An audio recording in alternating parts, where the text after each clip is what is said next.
has, of course, been reporting over 2 lakh cases per day. We are averaging, we had about 2,95,000 cases reported in the past 24 hours yesterday. It is a situation that has made states actually put in measures of mini lockdowns in various parts of the country. But as we deal with it, we here at Republic TV have tried to get you a diverse view from across the world as well as across the country to be able to make our viewers better understand the situation. This morning, I'm now joined by Dr. Pranali Dhar Chaudhary. She is a research scientist. She joins us from the Johns Hopkins University. Dr. Kumuda, she is a family physician, I believe, and she's based out of Atlanta in Georgia. And Professor Devesh Ranjan, he's the interim vice president for interdisciplinary research at Georgia Tech, Atlanta.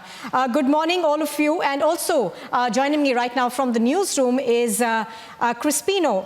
Good morning, all of you. Dr. Pranali, if I could come to you first. Now, Johns Hopkins has been at the forefront of a lot of research that has helped us understand this virus a lot better.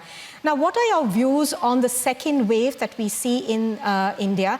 It's been extremely scary, to say the least, because it spread very, very quickly. We weren't prepared, so to say, in a manner of speaking.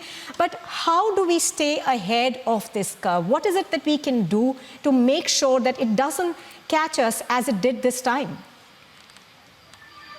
Thanks for inviting me, first of all. And then from Johns Hopkins, we are always recording the data in USA as well as the globally. Now, as you are mentioning about the second wave, the deadly part is that India is lacking behind is because of the genome sequencing, which I feel as a scientist like that has to be done proactively, because there was a sense of complacency since January, February, March, which actually led to lots of loose of restrictions, rallies, political gatherings, which lead to this virus, which now circulating. We call it DMV, like double mutant virus, which has been originated in India. And now in terms of how destructive or like how dangerous it is, you can see last year, we have this kind of like not 3 lakhs infection per day. It was much lower. So you can understand, even though the data are anecdotal, but still there is a chance of correlation that studies are saying that because of this double mutant variant, it has almost 50% more transmissibility, as well as 20% chances of getting infected and evade the antibody effectiveness that caused by the vaccine doses. So in a way, and also you can see like there are lots of symptoms going on which were not being seen like last year. So conjunctivitis, stomach ache, and doctors can say lots of this list and these things, and then a discoloration of nails and the fingers, those things. There are lots of symptoms list which are a little bit more than the last year, as well as there are another thing is going on, that is blood clotting. As a scientist, I can say that's not a huge thing to think about. It's a very minimum to think about how many people are getting blood clot. And it's not only the vaccine that are being given in India, like Covaxin, Covishield, or now they are talking about the Sputnik 5, but it also happening AstraZeneca in UK, as well as Pfizer and Moderna in USA. So that part is a little bit less concerned, but what is concerning here, to do the genome sequencing, where India is lacking a lot behind in terms of comparing USA, UK. USA has done 2% of the total test positive cases genome sequencing. UK has done 8%, Australia 47%, whereas India has done only 0.5%. The reason genome sequencing is important, because if you don't do it, you won't understand which is the dominant variant is circulating. So in a way, India is in a reactive phase rather than proactive phase. So you won't understand that what is the dominant, you can't take the action beforehand. So that's the problem is going on. And right now where people are saying, like all the experts are saying, like at least per week, 1% 1% of the test positive cases should be genome sequenced. It's not happening in each state. So that's another problem from the scientific community as well as from the government. Is a lack of loose restrictions that has been seen, sense of complacency, lack of policy and awareness is also going on. So that also reflected in the human behavior. So those are the things I would say are the concerning, and as well as going gradually a little bit dangerous situation, which may cause a deadly situation in India coming 2-3 weeks. So, and in the end, obviously, vaccine, if we have time, we can discuss about how we need to ramping up the vaccine distribution and delivery, as well as the way India is doing, the percentage is a little bit less compared to other countries, because the huge total denominator of the total population that India is bearing. So there's another reason that we can talk about. Also facing a crisis of oxygen supply apart from adequate number of ventilators. Dr. Devesh and Dr. Kumuda also joining us on the broadcast. You all have, in fact, invented, so to say, a low-cost ventilator, portable ventilator last year. How has this been effective in fighting COVID-19? And are ventilators important in the battle against COVID-19? Has it achieved commercial success as well? So, I can answer the part regarding the success of ventilators in treating COVID patients. So it's only being used for severe COVID patients. So that if the severity of the illness is such that it has led to an acute respiratory distress failure, that's when ventilators have been used. So we have to understand that the COVID virus, more than 85% of the population has mild symptoms, and they recover completely without having any kind of COVID-related medications or ventilation units or oxygen therapy. But you have to keep that in mind that there are other people who may be requiring ventilation units who are not basically infected with COVID. There are other comorbidities that are being treated in these hospital systems that require ICU patients to be on vents. So that was the need at that time with the surge of increasing COVID infections, and just the demand of ventilation units at that time had increased. We wanted to design a ventilator that can be quickly come into the market, that can be easily supplied through these systems so that they don't go into dire shortage. Right, Dr. Kumuda, if I could just, add on to that question. Here in India, we are seeing a dire shortage of oxygen, and that's something that essentially is crippling our health services. But apart from that, there is a lot of panic in people. They're not being able to deal with the anxiety of, what do they do when they get the virus, if and when they get the virus. Could you, for our viewers, break down what ideally should be the protocol if one were to test positive? Yes. So, it is true that there is a lot of panic due to misinformation that's floating around in social medias and other channels, that as soon as a person gets infected by COVID infection, they automatically think that they're going to get severe state of this infection, and they seek immediate medical attention in terms of going into the hospitals.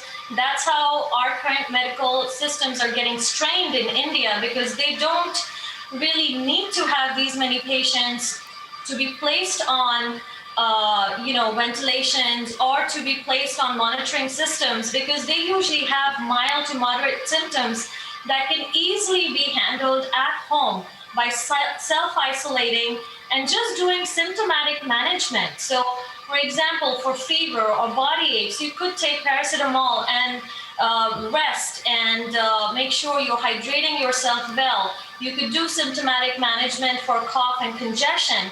And like I said before, more than 85% of these patients will recover without any complications. So I think the need to send this information out to public is necessary, that do not panic. If you do get a positive COVID test, do not panic. If you have mild symptoms, you can easily monitor this at home. Obviously, be in touch with your physician in case you need further assistance as to what is needed if your symptoms progressively get worse. But do not panic and rush to these hospitals because they are strained right now. Well, I'd like to direct my next question to Dr. Devesh, who is also the interim vice president of Georgia Tech. Doctor, you've also been seeing students on campus dealing with the pandemic. How has it impacted your institute in the last 1 year since the onset of the virus? We have really gone back to the basics in terms of managing the number of cases on campus. So very early on, Georgia Tech invested in developing our in-house surveillance test. So this was saliva-based test. And we have been testing almost 2,500 students and faculty and staff every day. What is done is we have kept our positivity rate very low by testing and isolating people who are positive. Our cases in terms of number of students on campus, we have about 20,000 students. We have regulated that in classes, these are all going to be hybrid courses, which means we will maintain a social distancing in the class, which is minimum of 6 feet. And also we have mandated 150 square foot per person in each room. Apart from that, we right away in the early on, we mandated face mask and face covering on campus. So those are very basic things with social distancing, face mask, and trying to do as many surveillance tests you can do. And once we find somebody's positive in surveillance test, we do the real test for those people. So these are very basics what has helped us to keep our institution floating and have the classes go in a normal semester-wise. Right. Dr. Pranali, if I could come back to you now. Dr. Pranali, of course, India has now opened up vaccination from the 1st of May for anybody who's above the age of 18. But there have been questions that have been asked on how effective these vaccines will be against mutations. And now that's a question that's being asked across the world. But as a researcher, what do you understand of how does the mutation move and how effective are the current range of vaccines against perhaps these mutations and the ones that we could see in the future? That's a very nice question. To answer with, I would like to say, it's a good strategy for the phase 3 vaccine campaign. It's opening for 18 plus years, so anybody can get it. The point is that how much the infrastructure is there in terms of Bharat Biotech as well as Serum Institute of India. And as far as we know, the Sputnik 5 is coming end of the year, Q4 of this year. So it's say it's October, November, December. So that's probably not counted right now. So we have to rely on Bharat Biotech production as well as Serum Institute of India's production. And they are trying to increase the production. They got money, as you know, the CEO said, they are not going to use 3,000 crore rupees they got from government of India, but they are trying to maximize the production in a way that 50% will go to the state-run hospital, 50% will go to the private hospitals. Now, coming back to the point, how much these vaccines will be effective, as you know, that Sputnik 5 as well as this Covishield, both vaccines are adenovirus, vector-based viral vaccine. So that has the efficacy difference a little bit because Sputnik 5 has 92% efficacy and Covishield has right now 70% efficacy. The difference is coming because Sputnik 5 has 2 formulas in their 2 doses. One is basically the recombinant that I call RAB26 and RAB5. 2 different formulas are they are giving 2 different doses. So that's that's the way they are actually broadening the antibody response. And I'm not going in details, but that's the way they are increasing their efficacy when they are giving their vaccine. And now they are saying that it has been protected to the UK variant, that is B117. It is also protected to some extent, like the Brazil vaccine, Brazil variant, sorry. But it is not probably good for the South Africa one. Well, none of the vaccines in US, UK, or India are actually protected to the South African vaccine, that is B1.351. Having said that, in a way, if the Sputnik 5 is coming and their productivity limit is close to 20 crore per month, so that's a good one, which is coming end of this year. Coming back to the May 1 phase 3 vaccination policy, when the Covishield and the Bharat Biotech's Covaxin are coming, their efficacy a little bit different, because yesterday the Covaxin, Bharat Biotech gave the breaking news that their efficacy is 78% for the general symptoms, as well as for severe COVID symptoms is like 100%. Although this data need to be published, and they are saying they are going to publish by end of June. But still, I guess that if we rely on this data, it's not bad. They are going to cover the UK variant variants like protection, antibody protection against the UK variants, and as well as the DMP, they are claiming that will also give some protections. How much? There is no data. We still have to wait for the publication. But as far as we can tell, that if the Covaxin increase their productivity from right now, they are like 2.5 crores per month, they are targeting like 6 crores per month. If they can do that, and as well as side by side, that Serum Institute of India are telling that they can increase end of July like 10 crores a month, it's a good combination. So not need, as they say, like people are saying, like, and all the experts are saying, no need to be very much panicked. And there are mostly like 85% recovery phases are going on who are getting ill. So I would say like no need to be panicked right now with the double mutant variants. Let's see what's going on with the vaccine doses. And I would like to end the discussion this way, like every vaccine, like even in US, Pfizer, Moderna, if you look at it, like 7% hospitalization cases has happened after 2 doses has been done. So, and in a way that number is like close to 396 people has been hospitalized and 74 death is there. So out of say like how much, like 86 million doses has been done so far in US. So that's like 26% coverage fully done for the population, and there is still people are dying, and the number is very less though. 7% hospitalization and 74 death out of 86 million is nothing if you can calculate that. But no vaccine can give you 100% protection. That's true. It will minimize the disease, it will give you protection against the disease, but not the infection. So no need to be panicked. And given the data that Covaxin has released yesterday, as well as the Covishield, and they are also trying to ramping up the vaccine distribution, I would say it's a good sign, and there is no need to be panicked, and that will give some protections. How much? We need to wait for the data.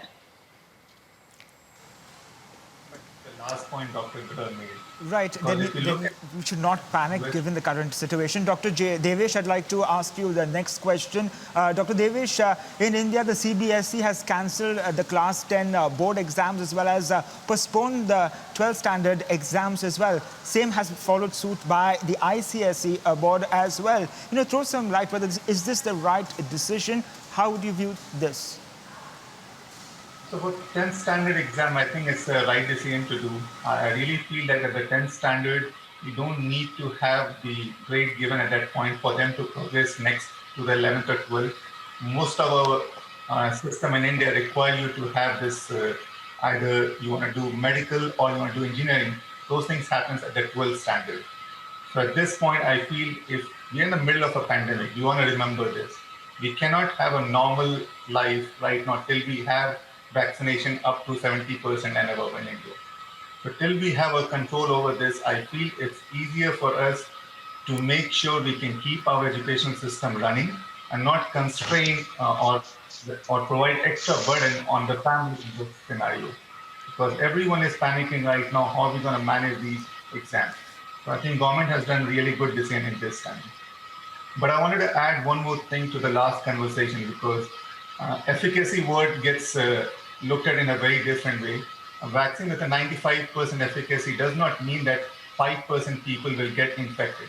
A vaccine with a 95% efficacy just tells you when they did the control number analysis for people who were vaccinated or versus the people who were in the control group, who were just not given anything and it was just a pseudo group.